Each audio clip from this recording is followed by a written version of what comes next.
तो विश्वामित्र मुनि कहते हैं मेरे कहने पर ये वाला कर लो, फिर पिताजी से कह करके फिर दूसरी वाली कर लेना, क्योंकि तुम्हारे पिताजी ही 3 शादी किए हैं, कर लो। तो देवी सीता के माथे पर हाथ रख करके उन्होंने संकल्प लिया कि आज से एक नई मर्यादा की शुरुआत मैं करता हूं, और वो यही कि मैं दूसरा ब्याह नहीं करूंगा। मेरे जीवन में ये पहली और अंतिम तुम हो, इसके अलावा कोई नहीं आ सकता।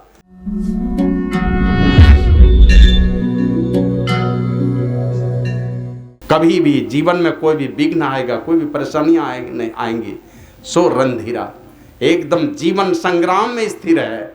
दुख दे दो कि सुख दे दो, जिस परिस्थिति में तुमको रखना है रखो उसी परिस्थिति में। भगवान तुम और साधारण एक आदमी अपने 4 बेटे हैं, तो कोई नहीं चाहता अपने बेटे को दुख देना, सबको चाहता चारों बेटे के जीवन में सुख आए। तो एक साधारण आदमी सोच सकता है। जानवर को देखा होगा आपने, हमने देखा है, एक बकरी 3 बच्चा दिए, अब 2 बच्चा है, दूध पीने में ज्यादा तेज ना, तो उसकी माँ इतनी होशियार है, जिसको देखेगी कि कमजोर है, ये दोनों को नहीं देगी पीने के लिए, उसको देगी पीने के लिए। तो साधारण जीव में ये प्रवृत्ति अपने बच्चे का भला सोचता है। जिस परमात्मा ने सारे संसार को बनाया है वो हमें भूखा सोने देगा? कभी नहीं देगा सोने के लिए। श्री सद्गुरु महाराज की जय।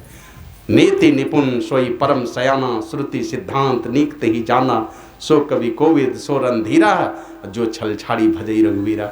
छल छोड़ करके जो रघुवीर राम को भजते हैं वो नीति में निपुण है, सबसे ज्यादा चतुर है, वही कवि है और वही रणधीर है। मैंने कितनी भी परेशानियां आपके जीवन में आएंगी, वो परेशानी कभी भी आपको टूटने नहीं देगा, कभी नहीं टूटने देगा।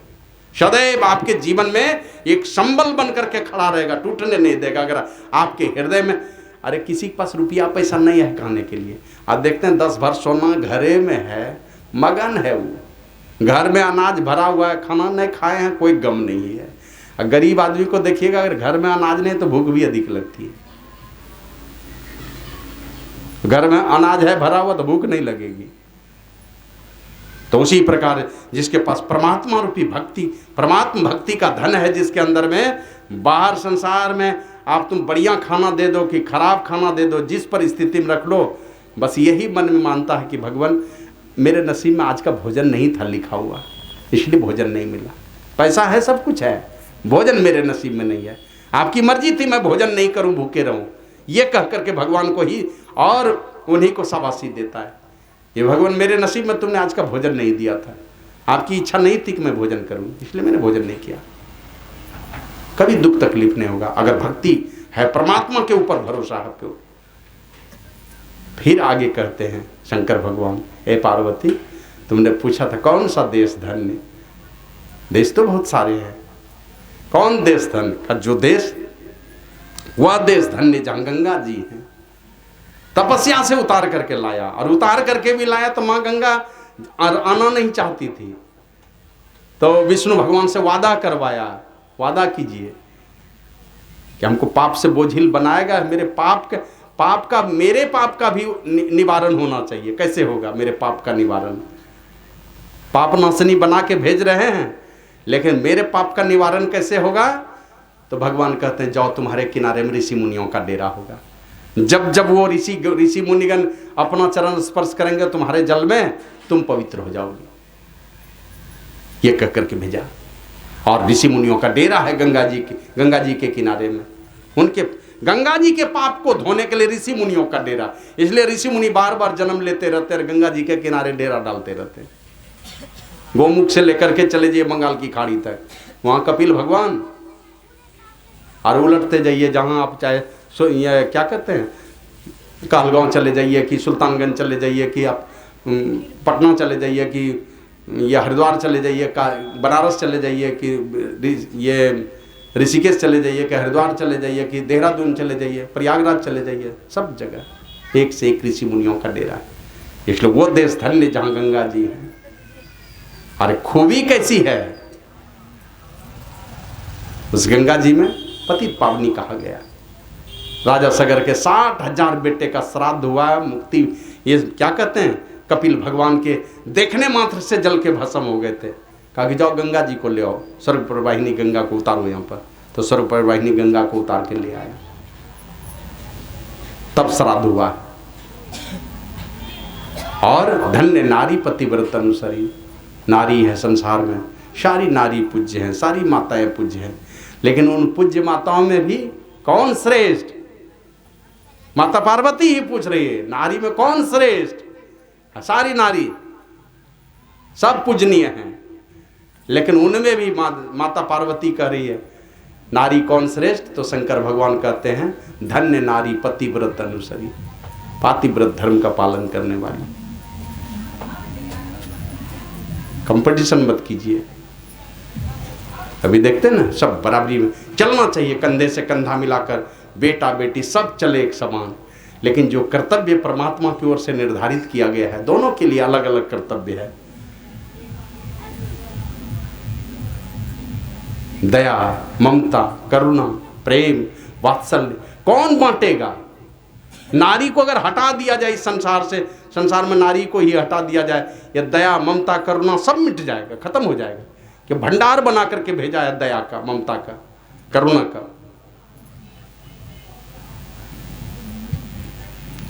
तो वो नारी धन्य है जो पातिव्रत धर्म के अनुसार चलती है, पति को परमात्मा मानकर, पति को भगवान मानकर। लेकिन ऐसा नहीं है, ये तो तुलसीदास जी महाराज लिखे हैं, शंकर भगवान बोल रहे हैं। लेकिन दूसरे तरफ इसके उल्ट भी बातें हैं। पति को भी चाहिए वो भी एक नारी व्रती बन करके चले। आप देखते ना, पूजा करती हैं, पढ़ लिख लेगी, पूजा पाठ सब कुछ करती है। अब पूछिए कि तुमको पति कैसा चाहिए? चाहिए इंजीनियर, डॉक्टर, प्रोफेसर, कुछ भी चाहिए, बड़ा पद में नौकरी करने वाला चाहिए, लेकिन 5 पत्नी के साथ जाने वाला चाहिए क्या? चाहिए सब कुछ है, लेकिन उसके साथ में एक और, सब इच्छा के पीछे एक और इच्छा है। वो इच्छा है कि मेरा पति मुझे छोड़कर और किसी को सपने में भी नहीं देखे। और यही कसम खाया था प्रभु श्री राम ने, वचन दिया था। मैंने शायद कहीं पर चर्चा की थी इसकी, कि विश्वामित्र मुनि लेकर के गए थे ना सीता स्वयंवर में, धनुष भंग कर दिया और कहते मैं शादी नहीं करूंगा। धनुष भंग करने के बाद प्रभु श्री राम कहते मैं शादी नहीं करूंगा। कहा क्यों? कहा पिताजी से हमने पूछा नहीं है, पिताजी की आज्ञा नहीं ली है। और जिस पिताजी ने पाला पोसा सब कुछ किया, उसके मर्जी के बिना नए जीवन की शुरुआत करूं ये हो ही नहीं सकता। उसका अधिकार है, वो ना होते तो मैं इस संसार में ही नहीं आता। उनकी कृपा से मैं आया हूं इस संसार में, और उनकी मर्जी के बिना। तो विश्वामित्र मुनि कहते हैं मेरे कहने पर ये वाला कर लो, फिर पिताजी से कह करके फिर दूसरी वाली कर लेना, क्योंकि तुम्हारे पिताजी ही 3 शादी किए हैं, कर लो। तो देवी सीता के माथे पर हाथ रख करके उन्होंने संकल्प लिया कि आज से एक नई मर्यादा की शुरुआत मैं करता हूं, और वो यही कि मैं दूसरा ब्याह नहीं करूंगा। मेरे जीवन में ये पहली और अंतिम तुम हो, इसके अलावा कोई नहीं आ सकता। और जैसे कहा प्रभु श्री राम ने, तो यही कहा था, लक्ष्मण ने भी उनको भी कहा था, उनका चरण छू करके कि भैया अगर ये संकल्प लेते हैं कि आप देवी सीता को छोड़ करके ये पहली और अंतिम होगी, इसके अलावा और कोई नहीं आएगी आपके जीवन में, तो मैं भी संकल्प लेता हूं मैं आपके चरण को छोड़ करके कहीं नहीं जाऊंगा, चाहे जीवन में जितना विघ्न आए हमको, आपके चरण को नहीं छोड़ूंगा मैं। इसीलिए उनको भगवान मानते थे लक्ष्मण, और अपने पिताजी को नहीं मानते थे, दुखी थे पिताजी से, काहे किए थे 3 शादी, यही सब चर्चा करते थे। लेकिन प्रभु श्री राम को भगवान मानते थे। तो धन्य नारी पतिव्रत अनुसरी, वो नारी धन्य है जो पातिव्रत धर्म का पालन करे। और अभी देखते हैं अभी लोग क्या करेंगे, सुहाग की निशानी हमारे यहाँ बहुत सारे हैं, माताओं बहनों के लिए, दूसरे देश में नहीं, हमारे देश में सुहाग की निशानी है। चाहे आभूषण ही है, मांग में सिंदूर है, कि मस्तक पर है, नाक पर है, कान पर है, हाथ में है, पैर में है, कमर में है, बाह में है, सब आभूषण है। ये सुहाग की निशानी है। सब लोग क्या करें, इसको छिपाते हैं, सुहाग की निशानी को छिपाएंगे। कहा अगर इस सुहाग की निशानी को आप छिपाएंगे तो बेटे और पति आपके अल्पायु होंगे, अकाल मृत्यु के शिकार हो जाएंगे। इसलिए कभी भी इसको छिपाना नहीं चाहिए। जो हमारे पूर्वजों ने बताया है वो बिल्कुल वैज्ञानिक बातें हैं, उनको कभी भी ठुकराइए मत। उन सारे सुहाग की निशानी को, जो भी सुहाग की निशानी है, उसको प्रकट होकर के रखिए अपने जीवन में।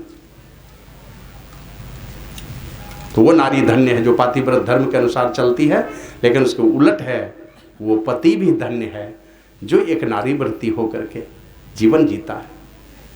अब पूज्य बाबा का इस विषय में बहुत सारी बातें चर्चा करते थे। इसलिए अगर नारी चाहिए, बहू चाहिए देवी सीता के तरह, तो बेटा भी लोग, सब लोग अपने पति को किस रूप में देखना चाहती है? मेरा पति तो श्री राम जैसा ही होना चाहिए। ये देवी सीता को वन में भेज दिया। लोग कहते नारी के साथ बड़ा अपमान किया है प्रभु श्री राम ने, वनवास भेज दिया। तो देवी सीता तो वन में चली गई, अब प्रभु श्री राम घर में ही रह करके तपस्वी बन गए। देवी सीता के बाद जाने के बाद उनके जीवन को पढ़िए तो पता चलेगा कहाँ सोते थे श्री राम। पत्नी सीता थी वन में, वो सोने के पलंग का परित्याग करके फर्श पर सोते थे, नीचे सोते थे धरती पर, तपस्वी का जीवन जीते थे अपने अयोध्या में रह करके। तो वो वन में जाकर के तपस्वी नहीं हो गई, ये घर में रह करके तपस्वी हो गए, ब्रह्मचारी हो गया। यहाँ सोने के पलंग का परित्याग कर दिया, जो भी ऐश्वर्य था सब दे दिया सबको। फिर कहते धन्य घड़ी धन्य सो भूप नीति जो करई, वो राजा धन्य है। कौन राजा? जो नीति से राज चलाता है, नीतिवान हो। ये नहीं कि लूट पाट खसोट ये वो करके। अब देखते हैं ना अभी के समय कोई एक बार राजा बन जाना चाहिए, जिस स्तर का बना दीजिए उसको राजा।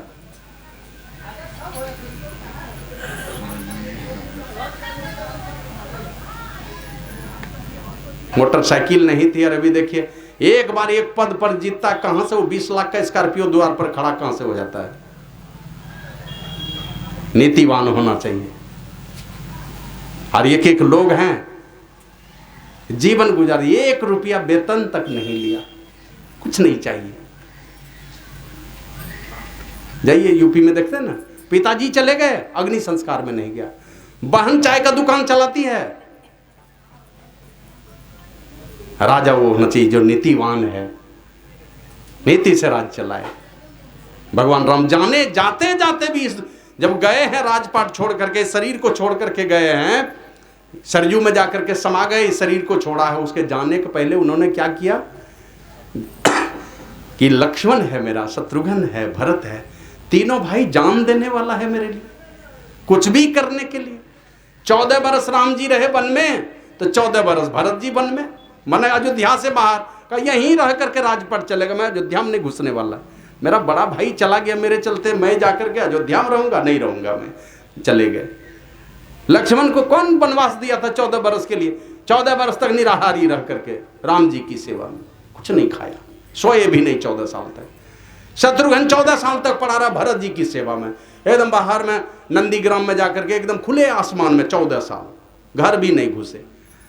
भरत जी तो झोपड़ी बना के रहते थे, शत्रुघ्न खुले आसमान में एक चट्टान पर सोता था, 14 साल गुजार दिया बाहर। तो राम जी ने देखा जो मेरा भाई मेरे लिए इतना कर सकता है, मुझे क्या करना चाहिए? तो जाते जाते अपने तीनों छोटे भाई के बेटे को, लक्ष्मण, भरत और शत्रुघ्न के बेटे को बड़ा बड़ा राज्य का राजा बना दिया और अपने बेटे को छोटा राज दिया, लव और कुश को।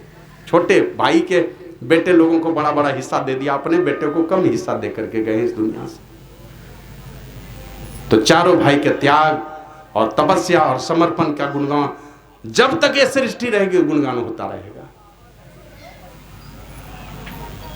तो वह राजा धन्य है जो नीति से राज चलाए। धन्य सो भूप नीति जो करई, और धन्य सो द्विज निज धर्म न टरई। वो द्विज धन्य है जो नीति से नहीं टलता। धन्य सो द्विज निज धर्म न टरई, अपने धर्म से नहीं टलता। द्विज किसको कहते हैं? द्वि मन दो और ज मन जन्म, जिसका दूसरा जन्म हो गया है। दूसरा जन्म मन दूसरा जन्म की, एक बार मां के कोख से जन्म लिए, दूसरा जन्म गुरु के सामने में, गुरु के द्वार में जाकर के जब याचक बन करके बैठे, उनके रजिस्टर में नाम लिखा करके बैठे हैं और उनसे ब्रह्म ज्ञान का उपदेश सुने हैं, नाम दान लिए हैं, दीक्षा लिए हैं, वे द्विज होते हैं। दूसरा जन्म हो गया। और जिसका दूसरा जन्म हो गया, पहला जन्म में गलती सही जो कुछ भी किए, अरे गंदा कपड़ा है, गंदे कपड़े हम लोग पहने हैं, कहीं भी बैठ जाएंगे कोई बात नहीं है, लेकिन साफ सुथरे कपड़े पहन करके जब आप गंदे जगह में बैठिएगा तब तो लोग हंसी उड़ाएंगे आपकी, इतना महंगा कपड़ा पहना और एकदम गंदे जगह में बैठ लिया। अब खेत से काम करके आए, सब कपड़े में कीचड़ लगा हुआ था, बैठ जाइए, रोड पर बैठिए कि कहीं बैठिए। बिहार में देखते हैं कादो खेत में बैठ करके सतुआ सान के खा लेता है लोग, क्योंकि कपड़े ही गंदे हैं। लेकिन घर आइएगा नहा धो करके, वो जहाँ पर कूड़ा करकट का ढेर है वहाँ बैठिएगा खाने। तो उसी प्रकार जिस दिन गुरु के सामने में जाकर के अपना सर्वस्व समर्पण करके हम बैठे हैं कि गुरुदेव हमारा कल्याण हो, आप हमको ब्रह्मज्ञान का उपदेश दीजिए, हम नाम लेना चाहते हैं, दीक्षा लेना चाहते हैं, इसी दीक्षा के सहारे हम अपना उद्धार करना चाहते हैं, वहाँ याचक बन करके बैठते हैं। उस दिन से दूसरा जन्म होता है, और जब दूसरा जन्म हो गया तो वो दूसरा जन्म वाला वो श्रेष्ठ है जो अपने धर्म से नहीं टलता है। अब क्या धर्म दिया? हम लोगों को एक मंत्र दिया है, यही गुरु मंत्र है, यही जपना है। लाखों मंत्र हैं और वो सारे मंत्रों का राजा क्या है? वो है गुरु मंत्र। लिए हुए हैं गुरु मंत्र। आप देखिएगा संत मत का ही साधु मंच पर बैठ बैठ करके कौन मंत्र जपवाने लगता है? मंच से ही जपवाएगा। श्री सद्गुरु महाराज की जय। हमारा अपना गुरु मंत्र है, एक बार बोलने के लिए कहेगा तो बोल देंगे, लेकिन हमको गुरु मंत्र बदल करके जो मन सो जपने के लिए कहेगा, एकदम सावधान रहिए। गुरु महाराज सद्गुरु महर्षि में ही परमहंस जी महाराज जैसे महापुरुष इस धरती पर बिरले ही आते हैं। उस परमात्मा स्वयं आते हैं इस रूप में। इसलिए ऐसे महापुरुष के ज्ञान को ठुकरा करके कोई और बातों को जप करना, ये आपके भले का धंधा नहीं हुआ, भले का कि रोजगार नहीं हुआ। इससे बचा के रखिए अपने आप को। तो वो द्विज धन्य है जो धन्य सो द्विज नहीं धर्म न टरई, अपने धर्म से नहीं टलता है। तो गुरु महाराज कहते थे ये तो दूसरा जन्म है, लेकिन तब असली दूसरा जन्म होगा कब? बाबा कबीर कहते हैं घूंघट का पट खोल रेतों को पीब मिलेंगे, घट घट में हुआ साईं रमता, कटुक वचन मत बोल रेतों को तो यह पिजा मिलेंगे, तुमको वो परमात्मा मिलेंगे। घूंघट के पट को खोलो। हमारे ऊपर 5 पर्दे पड़े हैं, स्थूल है, सूक्ष्म है, कारण है, महाकारण है, कैवल्य है, ये 5 इसके बाद चेतन आत्मा है। इसके ऊपर 5 घूंघट पड़े हुए हैं। जैसे हम अपने बदन को देखना चाहते हैं, एक कपड़ा खोलते हैं, दूसरे कपड़े खोलते हैं, तीसरे कपड़े खोलते हैं, 5 कपड़े पहने हैं, सब कपड़े खोल देंगे तो अपना बदन दिखलाई पड़ने लगेगा। उसी प्रकार तुम अपने आप को जानना चाहते हो, एक एक करके पर्दे को हटाते चलो, साधन करो इसके लिए। स्थूल कहते हैं स्थूल मंडल से हटोगे, स्थूल जो कपड़े हैं, स्थूल है, सूक्ष्म है, कारण है, महाकारण है, कैवल्य है, स्थूल को हटाओ। तो एक चादर जैसे, एक शरीर जैसे हटेगा, दूसरे शरीर में तुम्हारा दूसरा जन्म हो जाएगा। पहला शरीर तुम्हारे लिए मर गया, दूसरे घर में तुम प्रवेश कर गए। जिस दिन ये दशा आएगी, हम उठ गए, एक शरीर से अंदर चले गए, सूक्ष्म शरीर में गए, अब देवता हो गए हैं इसी शरीर में, लेकिन साधन करके हम सूक्ष्म शरीर में प्रवेश कर गए, हम देवता हो गए। वहां से आगे बढ़ेंगे, ईश्वर हो जाएंगे। सारे पर्दे हटा देंगे तो परमेश्वर हो जाएंगे, सर्वेश्वर हो जाएंगे, परमात्मा ही हो गए आप। हाँ, इसी शरीर में मिले हुए हैं परमात्मा से।